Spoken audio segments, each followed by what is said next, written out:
नमस्कार दोस्तों, स्वागत है आपके YouTube चैनल एग्जाम स्टडी में। इस वीडियो में हम बात करेंगे राष्ट्रपति से संबंधित जितने भी प्रीवियस ईयर क्वेश्चन पूछे गए हैं, उन सब की बात करेंगे और ये घटना चक्र का वीडियो है।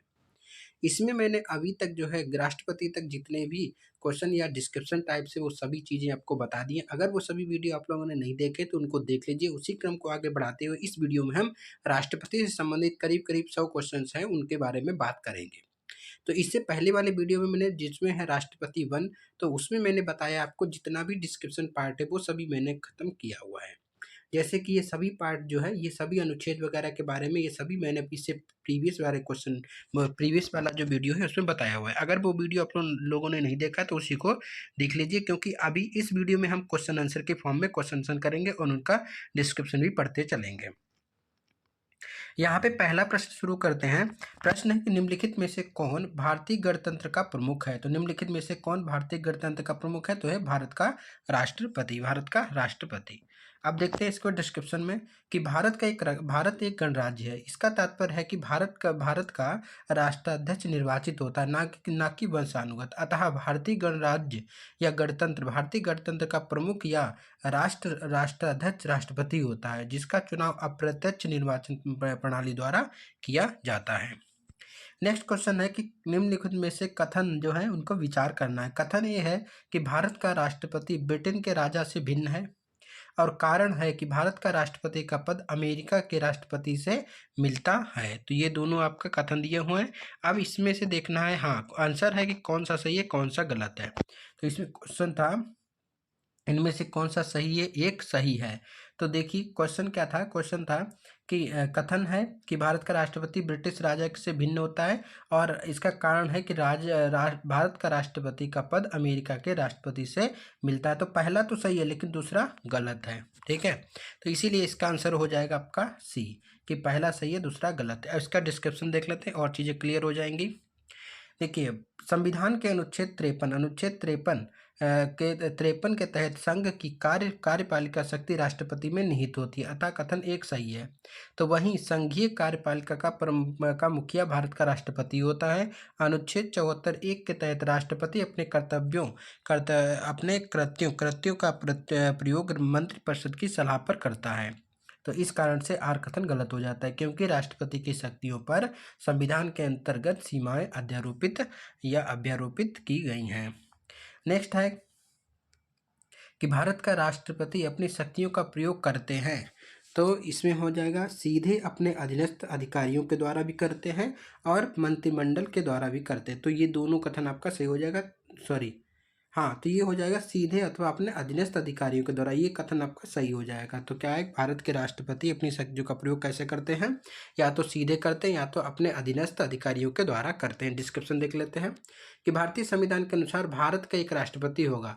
अनुच्छेद 52 के तहत ये दिया हुआ है, जिसमें संघ की कार्य शक्ति निहित होगी और वह इसका प्रयोग इस संविधान के अनुसार स्वयं या अपने अधीनस्थ अधिकारियों के द्वारा करेंगे। ये अनुच्छेद 53 के 1 में दिया हुआ है। नेक्स्ट क्वेश्चन देखते हैं कि भारत का कार्यपालिका अध्यक्ष एग्जीक्यूटिव हेड कौन होता है। तो राष्ट्रपति जो कि भारत का कार्यपालिका अध्यक्ष या एग्जीक्यूटिव हेड होता है। अनुच्छेद 53 के 1 के अनुसार संघ की कार्यपालिका शक्ति राष्ट्रपति में निहित होगी, जिसका प्रयोग वह संविधान के अनुसार स्वयं या अपने अधीनस्थ अधिकारियों द्वारा करेगा। इस प्रकार संघ का कार्यपालिका अध्यक्ष एग्जीक्यूटिव हेड होता या राष्ट्रपति होता है, एग्जीक्यूटिव हेड। नेक्स्ट है कि भारतीय संविधान के निम्नलिखित अनुच्छेदों में से किस एक के अंतर्गत संघ की कार्यपालिका शक्तियां राष्ट्रपति में निहित है। तो अभी मैंने बताया कि अनुच्छेद 53 में। नेक्स्ट है कि भारतीय संविधान में समस्त कार्यपालिका शक्तियां निहित है किसमें, तो राष्ट्रपति में। भारतीय संविधान में समस्त कार्यपालिका शक्तियां कहाँ निहित हैं, तो राष्ट्रपति में। नेक्स्ट है कि भारतीय संविधान में केंद्रीय सरकार के अधिशासी शक्तियों को किसमें निहित किया गया है। क्वेश्चन है कि भारतीय संविधान में केंद्रीय सरकार के अधिशासी शक्तियों को किसमें निहित किया गया है, तो भारत के राष्ट्रपति में निहित किया गया है, भारत के राष्ट्रपति में। नेक्स्ट है कि नीचे वक्तव्य दिए हुए हैं कि कथन एक है कथन है कि संघ की कार्यपालिका शक्तियां भारत के राष्ट्रपति में निहित होती हैं। तो ये आपका कार्यपालिका शक्तियां किसमें? राष्ट्रपति में निहित होती हैं, बिल्कुल सही है। कारण है कि कार्यपालिका शक्तियां सरकार का व्यवसाय चलाने से संबंधित हैं। तो इनमें से कौन सा कथन आपको बताना है कि सही है? तो इनमें से कथन सही है जो वो बी कथन सही है। दोनों सही है, लेकिन दोनों का स्पष्टीकरण नहीं कर रहे। अपनी अपनी जगह दोनों सही हैं कि संघ की कार्यपालिका शक्तियां भारत के राष्ट्रपति में निहित होती हैं, बिल्कुल सही। और कार्यपालिका शक्तियां सरकार या व्यवसाय चलाने से संबंधित है, तो ये भी सही है। दोनों सही है, लेकिन दोनों एक दूसरे का स्पष्टीकरण नहीं करते हैं। नेक्स्ट क्वेश्चन की ओर बढ़ते हैं। हाँ, पहले इसका डिस्क्रिप्शन है, वही कथन कारण दोनों सही है, परंतु कथन उचित व्याख्या नहीं कर रहा है। नेक्स्ट क्वेश्चन है कि नीचे दिए गए दो वक्तव्य हैं, इनके बारे में कथन और कारण है कि रक्षा बलों का सर्वोच्च कमांड राष्ट्रपति होता है, बिल्कुल सही। तो रक्षा बलों का सर्वोच्च कमांड कौन होता है? तो राष्ट्रपति होता है, सही है। दूसरा कारण है कि प्रधान सेनापति की हैसियत से राष्ट्रपति की शक्तियां विधायी नियंत्रण से स्वतंत्र हैं। तो क्या है कि प्रधान सेनापति की हैसियत से राष्ट्रपति की शक्तियां विधायी नियंत्रण से स्वतंत्र हैं। तो ये आपका पर दूसरा तो गलत हो गया, स्वतंत्र नहीं है, दूसरा गलत हो गया। पहला आपका सही है, रक्षा बलों का सर्वोच्च कमांड राष्ट्रपति होता है। देखते हैं डिस्क्रिप्शन कि भारतीय संविधान के अनुच्छेद 53(2) के अधीन संघ के रक्षा बलों का सर्वोच्च समादेश राष्ट्रपति में निहित है, परंतु उसका प्रयोग विधि द्वारा विनियमित होने की बात कही गई है। इस प्रकार प्रश्नगत तो सही है, परंतु कारण गलत है। नेक्स्ट क्वेश्चन है कि वह राष्ट्र का प्रतिनिधित्व करता है, परंतु राष्ट्र का नेतृत्व नहीं करता। यह उक्त में से किस पर लागू होता है? तो ये लागू होता है राष्ट्रपति पे। वह राष्ट्र का प्रतिनिधित्व करता है, परंतु नेतृत्व नहीं करता। नेतृत्व प्रधानमंत्री करते हैं। तो राष्ट्र का नेतृत्व की बात आती है, प्रधानमंत्री करते हैं, लेकिन वह राष्ट्र का प्रतिनिधित्व की बात आती है तो राष्ट्रपति होते हैं। भारत के राष्ट्रपति में यद्यपि समस्त कार्यपालिका शक्ति निहित होती है, परंतु वह शासन का मात्र औपचारिक प्रमुख होता है। वह वास्तविक रूप से शासन संचालन प्रधानमंत्री सहित मंत्रिपरिषद द्वारा किया जाता है, जो कि लोकसभा के प्रति उत्तरदायी होते हैं। इस प्रकार प्रश्नगत उक्ति राष्ट्रपति पे लागू होती है। नेक्स्ट है कि भारत का राष्ट्रपति का निर्वाचन किस प्रकार है? तो भारत का राष्ट्रपति का निर्वाचन कैसा है? तो अप्रत्यक्ष मतदान होता है। भारत का राष्ट्रपति का निर्वाचन अप्रत्यक्ष मतदान के द्वारा किया जाता है। किसमें है? अब देख लेते हैं एक बार। इस संविधान के अनुच्छेद 55 के 3 के तहत भारत में राष्ट्रपति का निर्वाचन अनुपातिक प्रतिनिधित्व पद्धति के अनुसार एकल संक्रमणीय मत प्रणाली द्वारा होता है। ऐसे निर्वाचन में मतदान गुप्त होता है। फिर है कि अनुच्छेद 54 के अनुसार, तो ये तो हो गया 53 की बात। 53 की बात क्या कहता है कि भारत में राष्ट्रपति का निर्वाचन जो है वो अनुपातिक प्रतिनिधित्व पद्धति के अनुसार एकल संक्रमण मत प्रणाली के द्वारा होता है। तो ऐसे निर्वाचन होता है और निर्वाचन में मतदान गुप्त होता है। फिर है अनुच्छेद 54 के अनुसार। अनुच्छेद 54 में है कि राष्ट्रपति के चुनाव का निर्वाचन मंडल में संसद के दोनों सदनों के निर्वाचित सदस्य और राज्य विधानसभाओं के निर्वाचित सदस्य तथा दिल्ली और पुदुचेरी विधानसभाओं के निर्वाचित सदस्य शामिल होते हैं। ये बात कही गई 54 में, निर्वाचन की बात 54 में।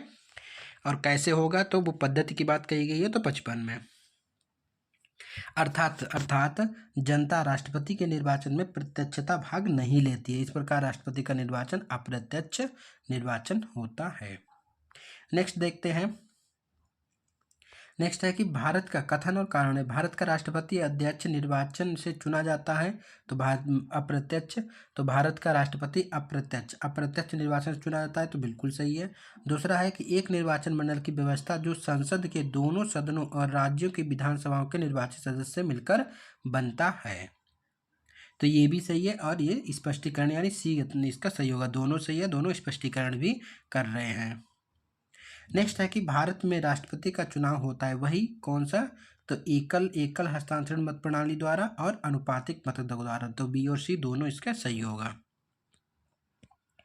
नेक्स्ट है कि राष्ट्रपति के निर्वाचन मंडल के सदस्य होते हैं। तो राष्ट्रपति के निर्वाचन मंडल के सदस्य कौन से होते हैं? तो पहला होगा संसद के दोनों निर्वाचित सदस्य, पहला हो गया सही। फिर हो गया कि पहला हो गया सही कि संसद के दोनों निर्वाचित सदस्य, सही है। फिर है कि राज्य विधानमंडलों के दोनों सदनों के निर्वाचित सदस्य, दोनों सदनों के नहीं होते, केवल विधानसभा के होते हैं, तो इसलिए गलत हो गया। विधान परिषद के सदस्य नहीं होते हैं, ये विशेषकर याद रखना, दोनों सदनों के नहीं होते हैं, लेकिन संसद के दोनों सदनों को होते हैं। राज्यसभा और विधानसभा राज्यसभा और लोकसभा दोनों को होते हैं, लेकिन राज्य विधानमंडल के दोनों सदन नहीं होते, विधान परिषद नहीं होती है। फिर है कि सभी राज्यों की विधानसभाओं के निर्वाचित सदस्य, ये भी सही है। और दिल्ली और पुदुचेरी विधानसभाओं के निर्वाचित सदस्य, ये भी सही है। तो 1, 3 और 4 सही हो जाएगा, डी कथन इसका सही होगा। नेक्स्ट क्वेश्चन की ओर बढ़ते हैं। पहले इसका डिस्क्रिप्शन देख लेते हैं कि संविधान का अनुच्छेद 54 राष्ट्रपति के निर्वाचन मंडल के सदस्यों का प्रावधान करता है, जिसमें से निम्नलिखित सदस्य होते हैं। कौन कौन से निर्वाचन मंडल में होते हैं? संसद के दोनों सदनों के निर्वाचित सदस्य, बिल्कुल सही। राज्य की केवल विधानसभाओं के निर्वाचित सदस्य होते हैं, ये भी सही। तीसरा है कि दिल्ली और पुदुचेरी विधानसभाओं के निर्वाचित सदस्य, जो कि 70वें संविधान संशोधन 1992 के द्वारा अंतः स्थापित किया गया था, तो ये 70वां संविधान संशोधन के तहत इनको अंतः स्थापित किया गया था। कब? तो 1992 में दिल्ली और पुदुचेरी विधानसभाओं के। फिर राज्यों के विधान परिषद के सदस्य इस निर्वाचन मंडल में शामिल नहीं होते हैं, तो ये भी याद रखना। नोट दिया हुआ है कि राष्ट्रपति के निर्वाचन मंडल में जम्मू कश्मीर संघ राज्य क्षेत्र की विधानसभा के निर्वाचित सदस्यों को अभी शामिल नहीं किया गया है, आगे जाके किया जाएगा, तब पढ़ेंगे, अभी तो नहीं है।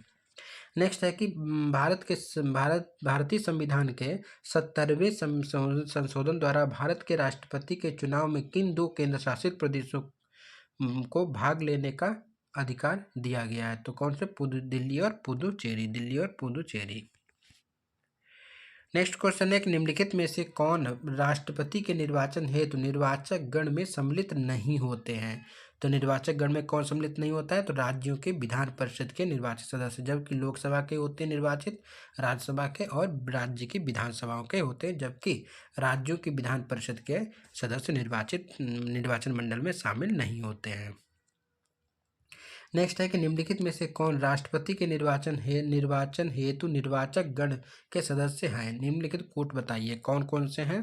तो संसद के दोनों सदनों के सभी सदस्य, तो ये गलत हो गया, सभी सदस्य नहीं होते, निर्वाचन मंडल में केवल वो सदस्य होते हैं। इसमें देखो स्टार लगा हुआ है, कुछ गड़बड़ जरूर है इसमें, इसीलिए इसको स्किप करते हैं, इसको छोड़ते हैं यहाँ से। नेक्स्ट क्वेश्चन है कि भारत के राष्ट्रपति के चुनाव मंडल में कौन कौन सम्मिलित होते हैं? चुनाव मंडल में तो राज्यसभा के सभी निर्वाचित सदस्य, बिल्कुल सही। लोकसभा के सभी, बिल्कुल सही। फिर एक राज्य विधानसभा के सभी होते हैं, सही है।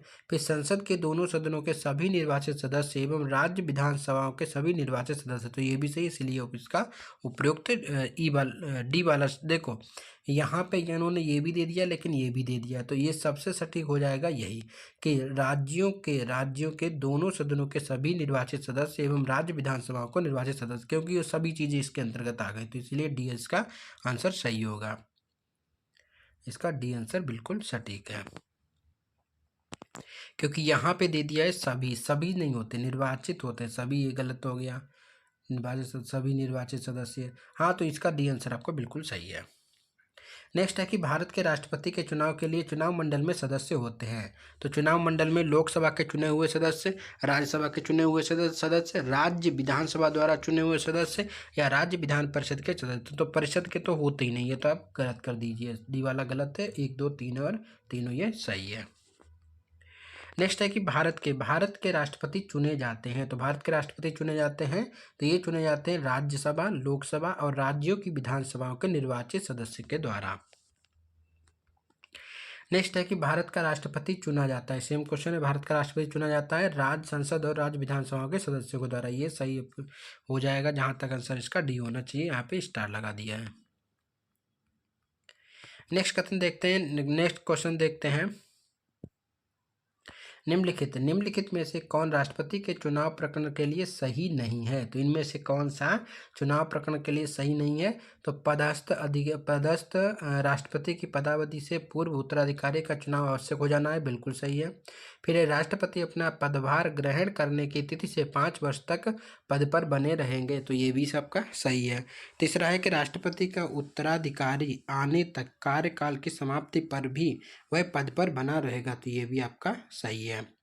फिर एक निर्वाचन मंडल अपूर्ण होने के आधार पर राष्ट्रपति का चुनाव स्थगित किया जा सकता है। किसी भी रूप में राष्ट्रपति का चुनाव स्थगित नहीं किया जाता, ये आपका गलत हो गया। चाहे निर्वाचन मंडल अपूर्ण हो चाहे पूर्ण हो, तो किसी भी हालत में जो है वो नहीं रोका जाता है राष्ट्रपति का चुनाव। देखते हैं एक्सप्लेनेशन कि संविधान के अनुच्छेद 54 के तहत राष्ट्रपति का चुनाव एक निर्वाचक मंडल के सदस्यों द्वारा किया जाता है, जिसमें संसद तथा राज्यों की विधानसभाओं के निर्वाचित सदस्य शामिल होते हैं। दिल्ली और पुदुचेरी की विधानसभा के निर्वाचित सदस्यों को भी इसमें शामिल किया गया है। अनुच्छेद 56 के तहत राष्ट्रपति अपने पद ग्रहण की तारीख से 5 वर्ष की अवधि तक पद धारण करता है तथा वह अपने पद की अवधि समाप्त होने पर भी तब तक पद धारण करता है जब तक कि उसका उत्तराधिकारी अपना पद ग्रहण नहीं कर लेता है। निर्वाचन मंडल के अपूर्ण होने अर्थात किसी विधानसभा के बर्खास्त होने की वजह से राष्ट्रपति का चुनाव स्थगित नहीं किया जा सकता है। राष्ट्रपति के चुनाव को इस आधार पर चुनौती नहीं दी जा सकती है कि निर्वाचन मंडल अपूर्ण है। अन्य सभी विकल्प सही है। राष्ट्रपति के निर्वाचन के मामले में AIR 1974 SC supreme court 1662 supreme court के निर्णय में दिया गया है कि राष्ट्रपति का पद के लिए निर्वाचन को इस आधार पर स्थगित नहीं किया जा सकता है, ना कि अवैध ठहराया जा सकता है। किसी राज्य विधानसभा को भंग कर दिए जाने के कारण निर्वाचन नामावली अधूरी थी, अतः विकल्प डी सही नहीं है। नेक्स्ट है कि भारत के राष्ट्रपति के उम्मीदवार के प्रस्ताव का अनुसमर्थन किया जाना चाहिए कम से कम, तो यहाँ 50 होना चाहिए, तो यहाँ पे आपका गलत, यहाँ पे आपको कोई भी आंसर सही नहीं है यहाँ पे वर्तमान में, तो इसीलिए इसका स्टार लगा दिया है। एक्सप्लेनेशन देख लेते हैं कि राष्ट्रपति और उपराष्ट्रपति निर्वाचन अधिनियम 1952-1997 से यथा संशोधित के तहत भारत के राष्ट्रपति पद के उम्मीदवार के लिए कम से कम 50 निर्वाचक यानी कि निर्वाचित सांसदों और विधायकों का प्रस्तावक होना आवश्यक है। कितना? 50, तथा कम से कम 50 निर्वाचक निर्वाचित सांसद और विधायक द्वारा इस प्रस्ताव का अनुसमर्थन भी किया जाना चाहिए। तो 50 प्रस्तावक होते हैं, 50 अनुसमर्थन होते हैं।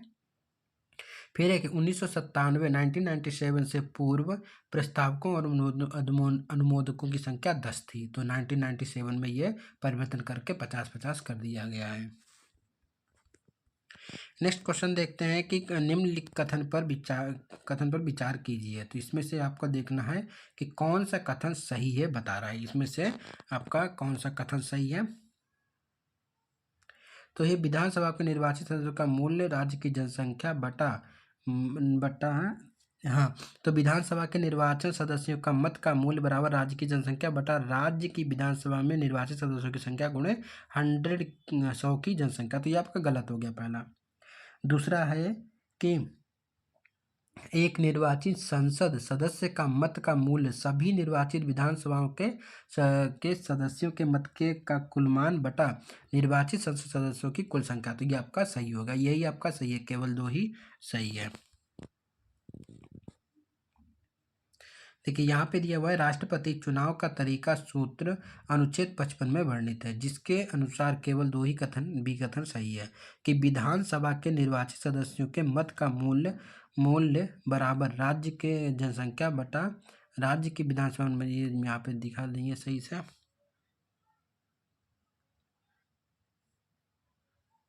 हाँ, तो यहाँ दिया हुआ राज्य की जनसंख्या देखो विधानसभा के निर्वाचित सदस्यों का मत का मूल्य कितना होता है, तो राज्य की जनसंख्या जितनी हो बटा राज्य की विधानसभा में निर्वाचित सदस्यों की संख्या गुणे 1000, तो ये होता है अपना सूत्र गुणे 1000।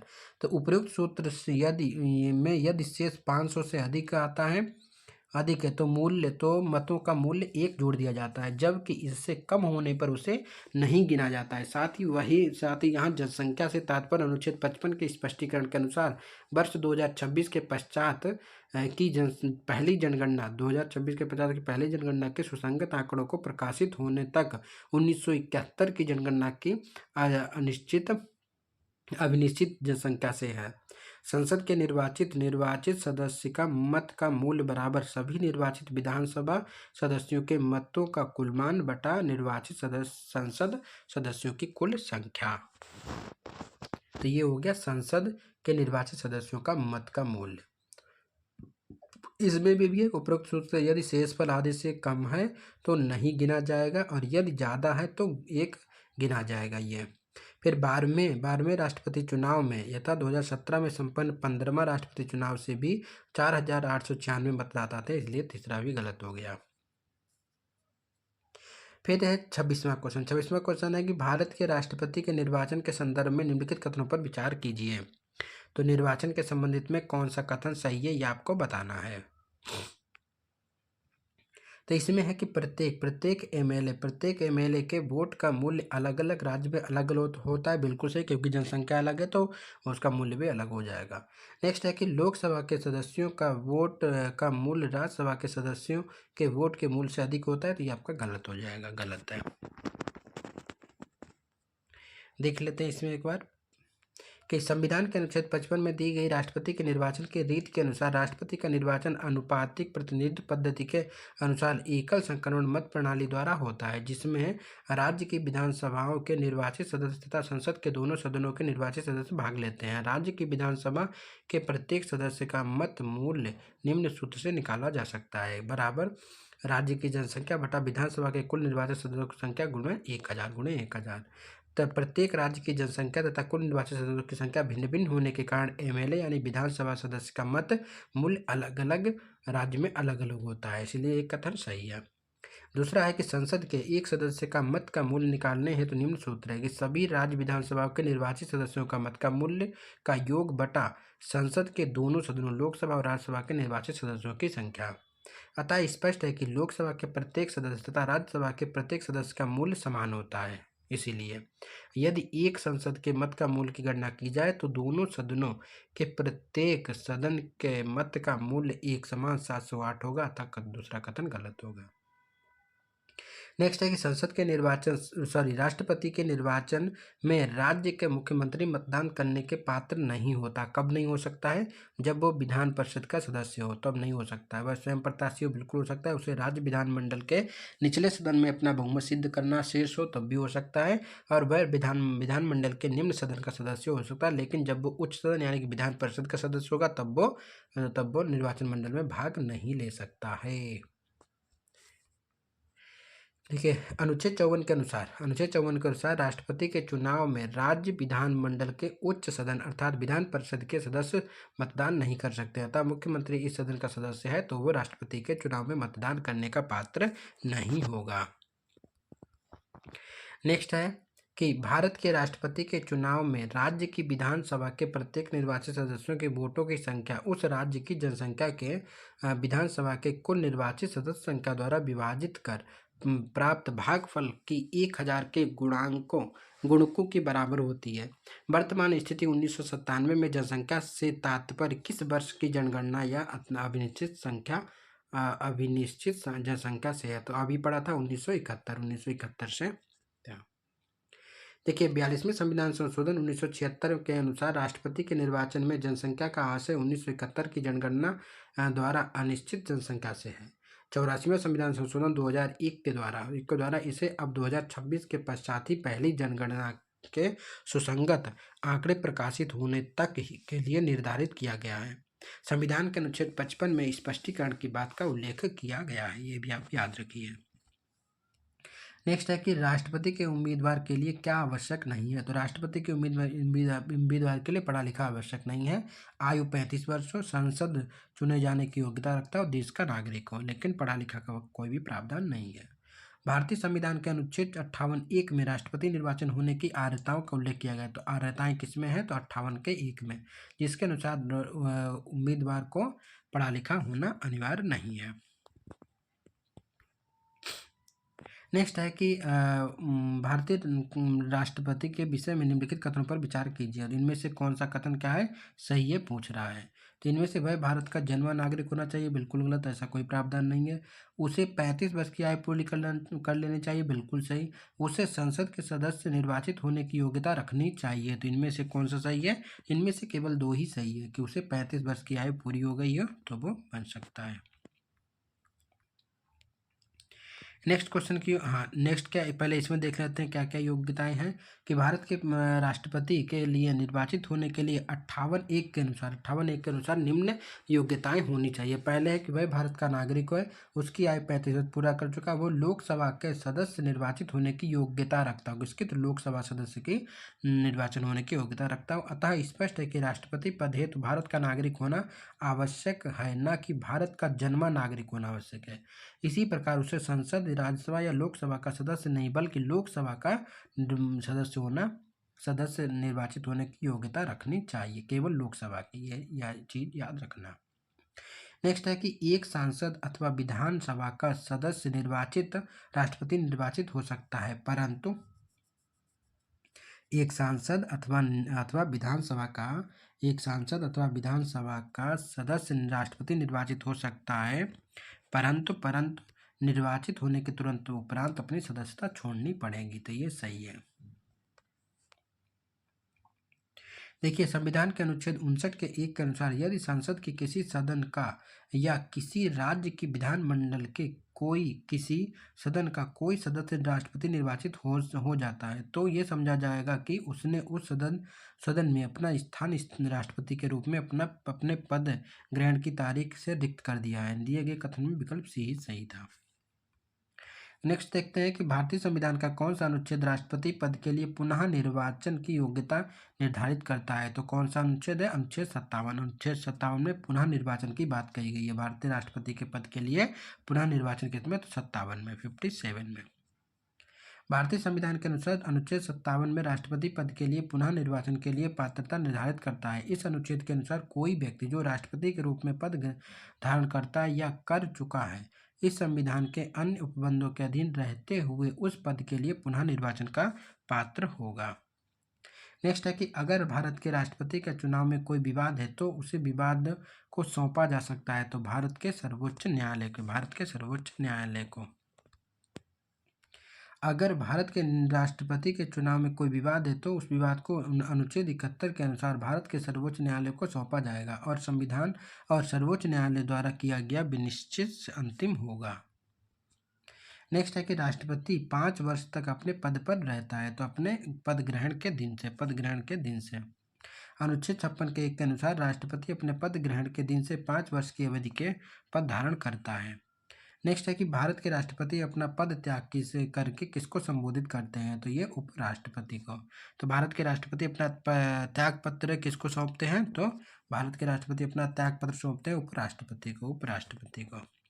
अनुच्छेद 56 1 के अनुसार भारत के राष्ट्रपति अपना त्याग पत्र उपराष्ट्रपति को संबोधित कर देता है और उपराष्ट्रपति इसकी सूचना लोकसभा अध्यक्ष को तुरंत देता है, अनुच्छेद 56 के 2 के अनुसार।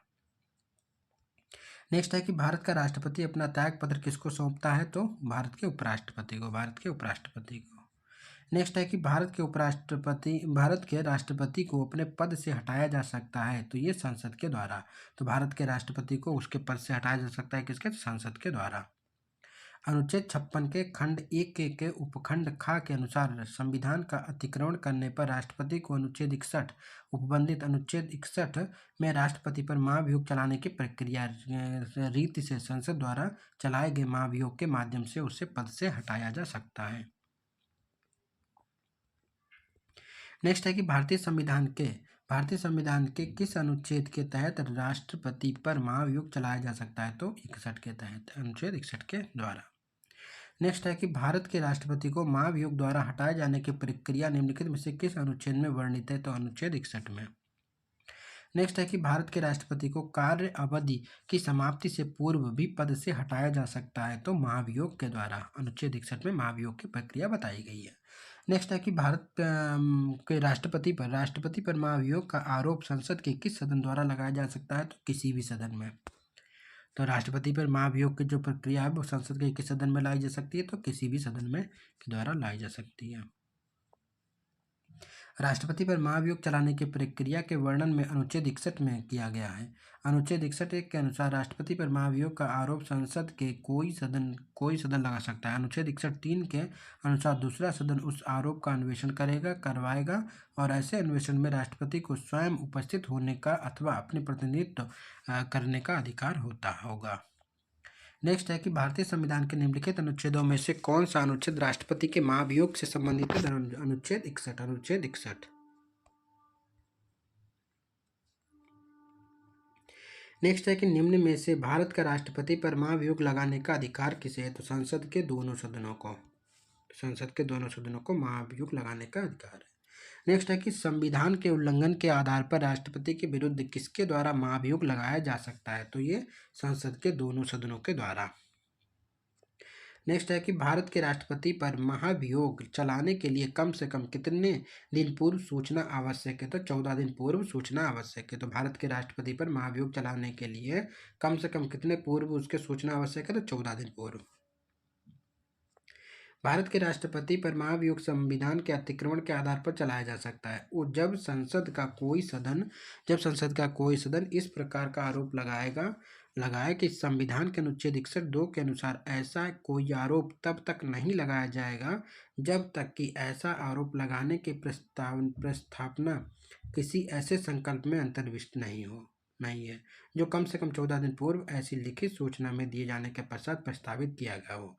इस प्रकार 14 दिन की अग्रिम सूचना के साथ ही संकल्प पर सदन की कुल सदस्य संख्या के कम से कम 1/4 सदस्यों के हस्ताक्षर भी होने चाहिए तथा उस सदन की कुल सदस्य संख्या के कम से कम 2/3 बहुमत ऐसा होने संकल्प पारित में होना चाहिए।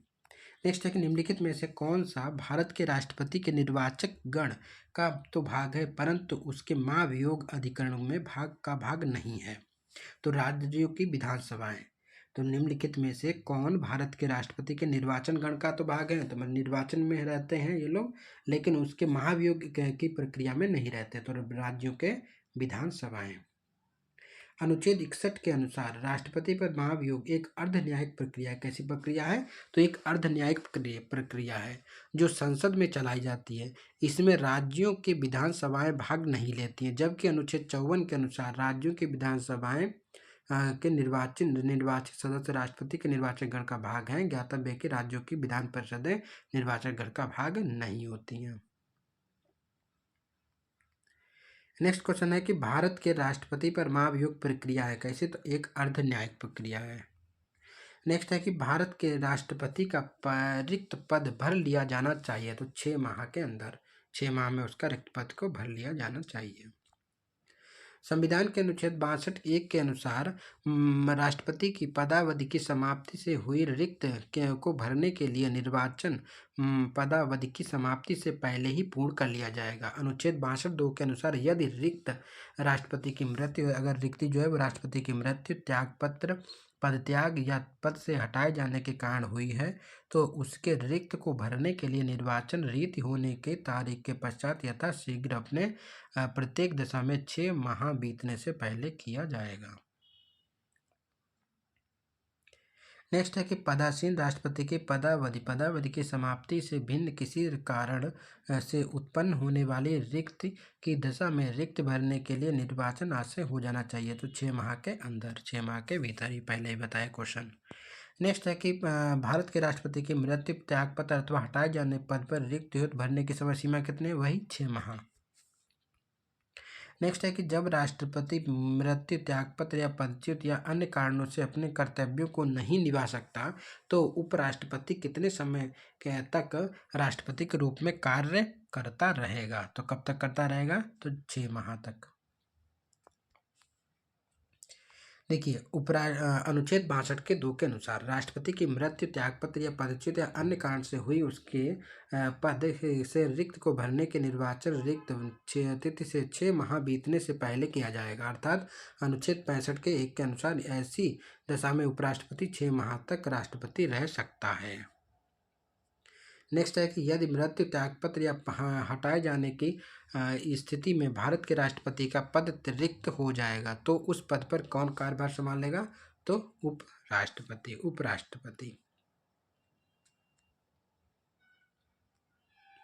अनुच्छेद 65 के अनुसार यदि मृत्यु, त्यागपत्र अथवा हटाए जाने की स्थिति में राष्ट्रपति का पद रिक्त हो तो पद का कार्यभार उपराष्ट्रपति संभालेगा। यदि किन्हीं किन्हीं कारणों से उपराष्ट्रपति भी उपलब्ध नहीं है तो उच्चतम न्यायालय के मुख्य न्यायाधीश या उसके न रहने पर उसी न्यायालय के वरिष्ठतम न्यायाधीश जो उस समय उपलब्ध हो राष्ट्रपति के कृत्यों का संपादित करेंगे। राष्ट्रपति उत्तराधिकारी अधिनियम 1969 के द्वारा। नेक्स्ट है कि यदि भारत के राष्ट्रपति का पद रिक्त हो और कोई उपराष्ट्रपति भी ना हो तब निम्न में से कौन कार्यवाहक राष्ट्रपति होगा? तो भारत के मुख्य या सर्वोच्च न्यायालय के मुख्य न्यायाधीश। देखो ये क्वेश्चन कितनी बार आ चुका है, हर जगह क्वेश्चन पूछा गया है। नेक्स्ट है कि यदि राष्ट्रपति और उपराष्ट्रपति का पद खाली हो तो भारत के राष्ट्रपति पर कौन है? तो भारत के मुख्य न्यायाधीश।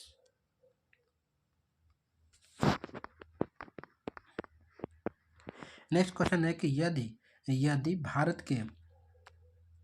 भारत में राष्ट्रपति उपराष्ट्रपति का पद एक ही समय बिंदु पर खाली हो जाता है तो राष्ट्रपति का पद अस्थायी तौर पर निम्नांकित अधिकारी धारण कर लेगा। कौन? तो सर्वोच्च न्यायालय के मुख्य न्यायाधीश। नेक्स्ट है कि कथन है कि अपने कार्यकाल के दौरान भारत के राष्ट्रपति के विरुद्ध किसी भी न्यायालय में मुकदमा नहीं चलाया जा सकता है। बिल्कुल सही है। दूसरा है कि राष्ट्रपति का पद संविधान के ऊपर होता है। नहीं, संविधान के ऊपर तो नहीं है, तो इसीलिए गलत हो जाएगा। अब देखते हैं, इसका स्टार दिया हुआ है, अब देखते हैं इसका एक्सप्लेनेशन क्या है कि संविधान के अनुच्छेद 52 के अनुसार भारत का एक राष्ट्रपति होगा तथा 53 के अनुसार संघ की कार्यपालिका शक्ति राष्ट्रपति में निहित होगी, परंतु संसदीय शासन व्यवस्था होने के कारण राष्ट्रपति मंत्रिपरिषद की सलाह पर कार्य करता है।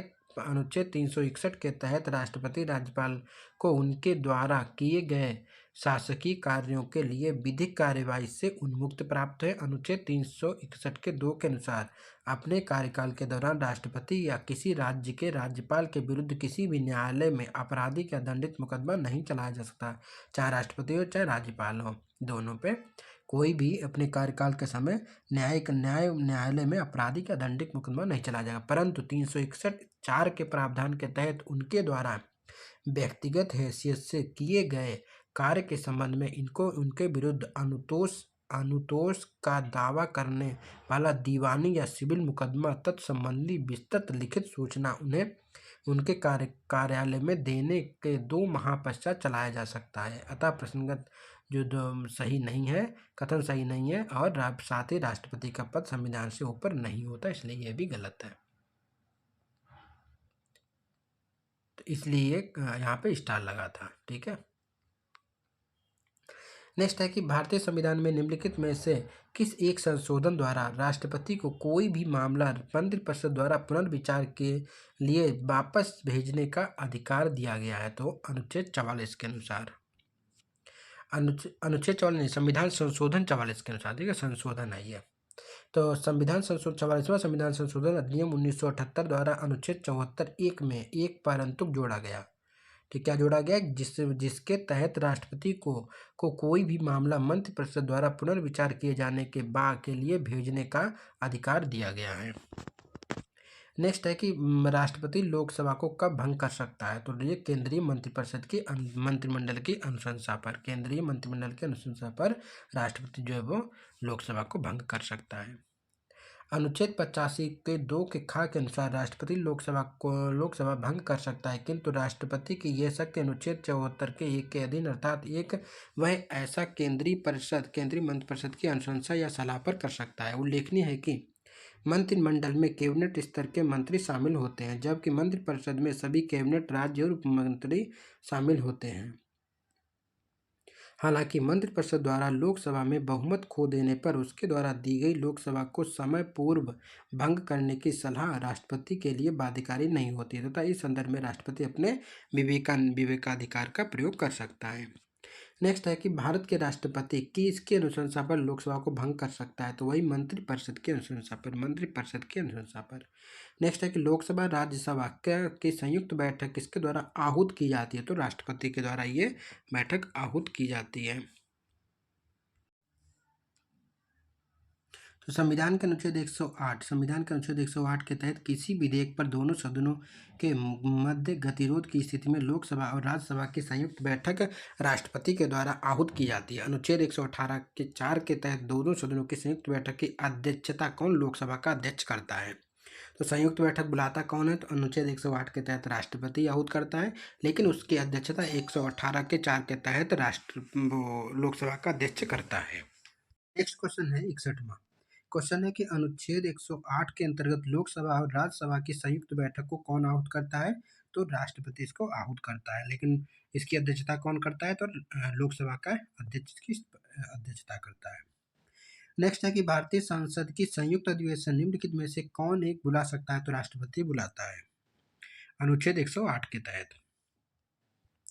नेक्स्ट है कि निम्नलिखित में से कौन सी अभिव्यक्ति भारत के संविधान के अनुच्छेद 108 के अंतर्गत दोनों सदनों की संयुक्त बैठक आहूत करने की सूचना से संबंधित उचित है? तो क्या कौन आहूत करता है? तो राष्ट्रपति का आशय, राष्ट्रपति के द्वारा। राष्ट्रपति का आशय इंटेंशन अभिव्यक्ति भारत के संविधान के अनुच्छेद 108 के अंतर्गत संसद के दोनों सदनों की संयुक्त बैठक आहूत करने की सूचना के संबंध में उचित है। संविधान के अनुच्छेद 108 के अनुसार राष्ट्रपति किसी विधेयक पर कुछ दशाओं में दोनों सदनों की संयुक्त बैठक आहूत कर सकता है तथा राष्ट्रपति विधेयक पर विचार विमर्श करने और मत देने के प्रयोजन के लिए सदनों की संयुक्त बैठक में अधिवेशन होने के लिए आहूत करने के अपने आशय की सूचना यदि वे बैठक में है तो संदेश द्वारा, यदि वे बैठक में नहीं है तो लोक अधिसूचना के द्वारा देगा।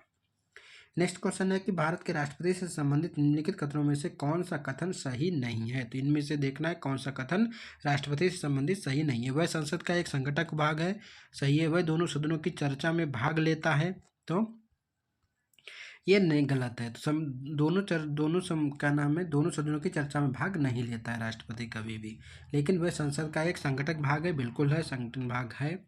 और वह प्रत्येक वर्ष दोनों सदनों की संयुक्त बैठक को संबोधित करता है, तो ये भी सही है। और वह किन्हीं परिस्थितियों में अध्यादेश लागू कर सकता है, तो ये भी आपका सही हो जाएगा। भारतीय संविधान के अनुच्छेद 79 के अंतर्गत भारत का राष्ट्रपति संसद का एक संघटक भाग है। अनुच्छेद 86(1) के तहत वह प्रत्येक वर्ष के प्रथम सत्र के आरंभ होने में दोनों सदनों की संयुक्त बैठक को संबोधित करता है तथा वह संविधान के अनुच्छेद 123 के तहत विशेष परिस्थितियों में अध्यादेश जारी कर सकता है, परंतु दोनों सदनों में चर्चा में भाग नहीं लेता है। नेक्स्ट क्वेश्चन देखते हैं कि नीचे दिए गए वक्तव्य दिए गए हैं, कथन और कारण है। कथन है कि राष्ट्रपति संसद का भाग है, बिल्कुल है। और कारण है कि संसद के दोनों सदनों द्वारा पारित विधेयक बिना राष्ट्रपति की स्वीकृति के कानून नहीं बन सकता है, तो ये भी आपका सही है। दोनों सही है, दोनों स्पष्टीकरण भी हैं, ठीक है, तो ये इसका सही हो जाएगा। देखिए, भारत के संविधान के अनुच्छेद 79 के अनुसार भारत की संसद राष्ट्रपति और दोनों सदनों राज्यसभा लोकसभा से मिलकर बनेगी। साथ ही अनुच्छेद 111 के तहत संसद के दोनों सदनों द्वारा पारित विधेयक राष्ट्रपति की स्वीकृति के बाद ही कानून का रूप लेता है। इस प्रकार कथन और कारण दोनों सही है। कथन सही कारण की व्याख्या कर रहा है। नेक्स्ट है कि एक विधेयक जो संसद में प्रस्तुत किया जाता है वह कौन सी क्रिया के बाद अधिनियम बन जाता है? तो क्या, तो राष्ट्रपति के सिग्नेचर के बाद, राष्ट्रपति अपनी सहमति दे दे तो ये क्या है, वो एक अधिनियम बन जाता है। देखिए, संविधान के अनुच्छेद 111 विधेयकों पर राष्ट्रपति की अनुमति से संबंधित उपबंध है। एक विधेयक जो संसद में प्रस्तुत किया जाता है वह अधिनियम तभी बन पाता है जब राष्ट्रपति उस पर हस्ताक्षर कर अपनी सहमति दे देता है। नेक्स्ट क्वेश्चन देखते हैं कि भारत में राष्ट्रपति ने जिस एकमात्र मामले में अपने वीटो शक्ति का प्रयोग किया गया था तो वो कौन सी? तो भारत डाक घर संशोधन विधेयक पर अपना वीटो शक्ति का प्रयोग किया गया था। पेप्सू विनियोग विधेयक के मामले में 1954 में राष्ट्रपति डॉक्टर राजेंद्र प्रसाद ने अत्यंतिक एब्सोल्यूट वीटो अर्थात स्पष्टता सहमति रोक लेने का प्रयोग किया गया था, जबकि 1986 में राष्ट्रपति ज्ञानी जेल सिंह ने भारतीय डाकघर संशोधन विधेयक पर पॉकेट वीटो अर्थात संसद द्वारा पारित विधेयक को अनिश्चित काल के लिए लंबित रखना का प्रयोग किया गया था। आत्यांतिक वीटो मंत्रिपरिषद की इच्छाधीन होता है, अतः पॉकेट वीटो ही स्वेच्छा से लिया गया माना जाता है। नेक्स्ट है कि निम्न में से किस राष्ट्रपति ने एक शब्द का प्रयोग किया था जिसे संवैधानिक शब्दावली में जेबी निषेधाधिकार कहते हैं? तो ज्ञानी जेल सिंह ने। वर्ष 1986 में भारत के राष्ट्रपति ज्ञानी जेल सिंह ने भारतीय डाकघर संशोधन विधेयक के संबंध में जेबी निषेधाधिकार प्रयोग किया गया था। उल्लेखनीय है कि जब राष्ट्रपति दोनों सदनों द्वारा पारित बिल को अपने पास असीमित समय सीमा के लिए लंबित रखता है, अर्थात वह इस पर सहमति देने या असहमति रोकने की न तो घोषणा करता है न ही इसे पुनर्विचार के लिए लौटाता है, तो इसे संवैधानिक शब्दावली में जेबी निषेधाधिकार यानी पॉकेट वीटो कहा जाता है। नेक्स्ट है कि भारतीय संविधान के किस अनुच्छेद के अंतर्गत राष्ट्रपति संसद के दोनों सदनों द्वारा पारित किसी विधेयक पर अपनी स्वीकृति को रोक सकते हैं? तो 111 के तहत। नेक्स्ट है कि भारतीय संविधान के अनुच्छेद 111 के अंतर्गत यह प्रावधान किया गया है कि राष्ट्रपति संसद के दोनों सदनों द्वारा पारित विधेयकों पर स्वीकृति प्रदान करेगा और अपनी स्वीकृति रोक लेगा अथवा विधेयक के अतिरिक्त वह पुनर्विचार के लिए लौटा सकता है। नेक्स्ट है कि जब कोई विधेयक संसद के दोनों सदनों द्वारा पारित कर दिया गया हो तो निम्नलिखित में से किसको उस विधेयक पर अनुमति रोकने का अधिकार है? तो राष्ट्रपति को। तो राष्ट्रपति को यह अधिकार है। नेक्स्ट है कि निम्नलिखित में से कौन सी राष्ट्रपति की स्वविवेक शक्तियां हैं? तो इनमें से कौन सी राष्ट्रपति की स्वविवेक की शक्तियां हैं? तो इनमें स्वविवेक की शक्तियां विधेयक को रोकना स्वविवेक की शक्ति है, एक हो गया आपका।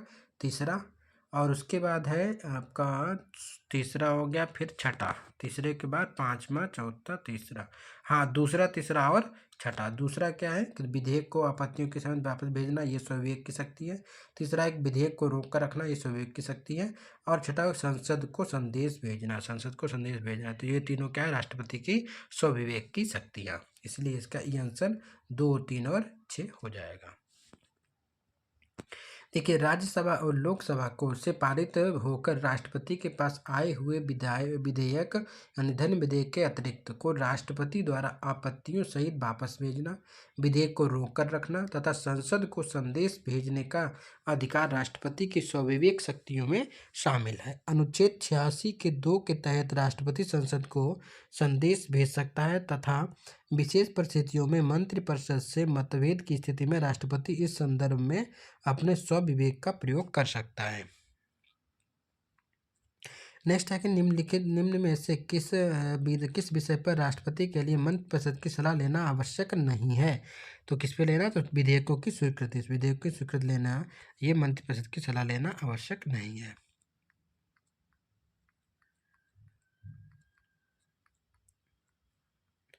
एक्सप्लेनेशन देख लेते हैं कि राष्ट्रपति के लिए विधेयकों पर स्वीकृति प्रदान करने हेतु मंत्रिपरिषद से सलाह लेना आवश्यक नहीं है। संविधान के अनुच्छेद 111 में वर्णित है कि जब कोई विधेयक साधारण विधेयक संसद के दोनों सदनों द्वारा पारित होने के पश्चात राष्ट्रपति के सम्मुख प्रस्तुत किया जाता है तो राष्ट्रपति घोषणा करेगा कि वह विधेयक को स्वीकृति देगा या स्वीकृति को रोक लेगा। हालांकि इस संदर्भ में कोई समय सीमा निर्धारित नहीं है, अथवा राष्ट्रपति उस विधेयक को सदनों के पुनर्विचार हेतु लौटा सकेगा यदि विधेयक सदनों द्वारा संशोधन सहित उसके बिना फिर से पारित कर दिया जाता है और राष्ट्रपति के समक्ष अनुमति हेतु प्रस्तुत किया जाएगा तो राष्ट्रपति उस पर अनुमति नहीं रोकेगा। नेक्स्ट है कि संविधान के अनुसार इनमें से राष्ट्रपति की विधायी शक्ति कौन सी है? तो ये अध्यादेश जारी करने की शक्ति विधायी शक्ति है, जो कि अनुच्छेद 123 में वर्णित है। विकल्प सी का संबंध राष्ट्रपति से नहीं। राज्यसभा और लोकसभा की बैठकें सीटिंग के स्थगन का अधिकार क्रमशः सभापति और उपसभापति तथा स्पीकर या डिप्टी स्पीकर को होता है। संसद का एक अंग होने के कारण राष्ट्रपति संसद के दोनों सदनों द्वारा पारित विधेयकों को जब अपनी अनुमति देता है या अनुमति विधारित करता है या विधेयकों पर पुनर्विचारार्थ सदनों को वापस लौटाता है तभी वह विधायी कार्य कर रहा होता है, परंतु व्यवहारिक दृष्टि से संसद के दोनों सदनों से संबंधित कतिपय कार्यों को, जैसे संसद के दोनों सदनों को का सत्राहुत करना, संसद के सदनों का सत्रावसान करना और लोकसभा को भंग करना तथा राज्यसभा को 12 सदस्यों को नाम निर्देशित करना विधायी प्रवृत्ति का मान लिया गया है। विधायी प्रवृत्ति के अनेकानेक कार्यों में अध्यादेश द्वारा विधायन का कार्य सर्वाधिक महत्व का है। संविधान के अनुच्छेद 123 के तहत उस समय को छोड़कर जब संसद के दोनों सदन सत्र में हो, राष्ट्रपति अध्यादेश द्वारा ऑर्डिनेंस के द्वारा उन सभी विषयों पर कानून बना सकता है जिन पर विषयों पर उस समय संसद को कानून बनाने की शक्ति है। इस प्रकार विकल्प डी, ए और बी अपेक्षा बेहतर उत्तर होंगे, जबकि छत्तीसगढ़ ने इसका डी माना था। छोड़ दो। नेक्स्ट है कि निम्नलिखित में से कौन सी राष्ट्रपति की स्वविवेक की शक्तियां हैं। तो इनमें से कौन सी राष्ट्रपति की स्वविवेक की शक्तियां हैं? आपके सामने सभी ऑप्शन दिए हुए हैं। हाँ, तो इसमें कौन कौन सी है? तो पहला तो देख लो, किसी विधेयक को आपत्ति को वापस करना, तो ये हो गई स्वविवेक की शक्ति। फिर हो गया आपका मंत्रिपरिषद के सदस्यों की नियुक्त करना, तो ये भी आपका। फिर दूसरा तीसरा, यानी कि आपका हो गया तीसरा, चौथा, सातवां और आठवां। तीसरा चौथा, देखो तीसरा क्या था, तो यही था आपको बताया। तीसरा हो गया, फिर चौथा, फिर हो गया छठा, किसी विधेयक को रोक कर रखना, और छठा नहीं, सातवां होगा, किसी विधेयक पर जानकारी के लिए प्रधानमंत्री से कहना। सातवां और आठवां, किसी परामर्श पर का विचार है तो करना। तो ये हो गया आपका। तो आपका तीसरा, चौथा, तीसरा, छठा नहीं, तीसरा, फिर छठा, सातवां और आठवां, ये आपका सही आंसर है।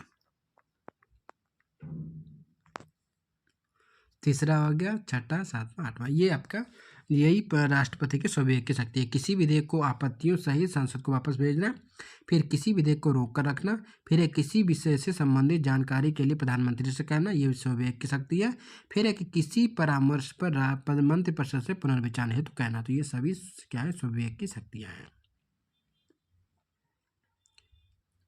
संविधान के अनुच्छेद 111 के अंतर्गत राष्ट्रपति को कतिपय निषेधाधिकार या वीटो शक्तियां प्राप्त है, जिनका उपयोग वो मंत्रिपरिषद की सलाह से मुक्त होकर कर सकता है। किसी विधेयक पर आपत्तियों सहित संसद में पुनर्विचार हेतु वापस भेजना और किसी विधेयक को अघोषित रूप से रोक कर रखना, ये भी निषेधाधिकार राष्ट्रपति के स्वविवेक की शक्ति है। इसके अतिरिक्त अनुच्छेद 78 के तहत किसी विधेयक से संबंधित जानकारी के लिए प्रधानमंत्री से कहना, अनुच्छेद 74(1) के परंतु के अंतर्गत किसी परामर्श को मंत्रिपरिषद को पुनर्विचार के लिए वापस भेजना जैसे विषय पर राष्ट्रपति स्वविवेक का प्रयोग करता है, इसलिए ये आंसर सही था इसका। अब देखते हैं क्वेश्चन नंबर 75 में क्या है कि जब केंद्रीय मंत्रिमंडल ने वर्ष 2002 में चुनावी सुधारों पर अध्यादेश में बिना किसी बदलाव के उसे राष्ट्रपति को वापस भेजा था, तब राष्ट्रपति ने भारतीय संविधान के कौन से अनुच्छेद के अंतर्गत उसे अपनी सहमति दी थी? तो ये है अनुच्छेद 123 के अंतर्गत। तो इसमें अनुच्छेद 123 के अंतर्गत अनुच्छेद 123 राष्ट्रपति के अध्यादेश जारी करने संबंधी शक्तियों का वर्णन करता है। तो ये आपका हो गया अनुच्छेद 123 के अंतर्गत। तो इस प्रकार से इस वीडियो में मैंने 75 क्वेश्चन कर दिए हैं। 75 के आगे नेक्स्ट वीडियो में करेंगे, क्योंकि वीडियो ज़्यादा लंबा हो जा रहा है, तो उससे चाहे कि हम 2 टुकड़ों में इसको कर दें। ठीक है, तो अभी नेक्स्ट वीडियो में हम बात करेंगे 75 के आगे की। 75 के आगे क्वेश्चन, और क्वेश्चन इसमें 112 हैं। ठीक है, तो 112 क्वेश्चन है, तो 112 यानी कि अब नेक्स्ट 75 के बाद 76 के नेक्स्ट क्वेश्चन में करेंगे, नेक्स्ट वीडियो में करेंगे, क्योंकि डिस्क्रिप्शन ज़्यादा लंबा है। एक ही वीडियो में करा देंगे तो आप लोग देखेंगे नहीं, उसको आप लोग देख नहीं पाएंगे, तो उससे अच्छा है आधा आधा कराएं, तो इससे आसानी से देख भी लें आप लोग। तो ठीक है, अब मिलते हैं नेक्स्ट वीडियो में। नेक्स्ट वीडियो में बात करेंगे 76 नंबर क्वेश्चन से। तब तक के लिए धन्यवाद, नमस्कार।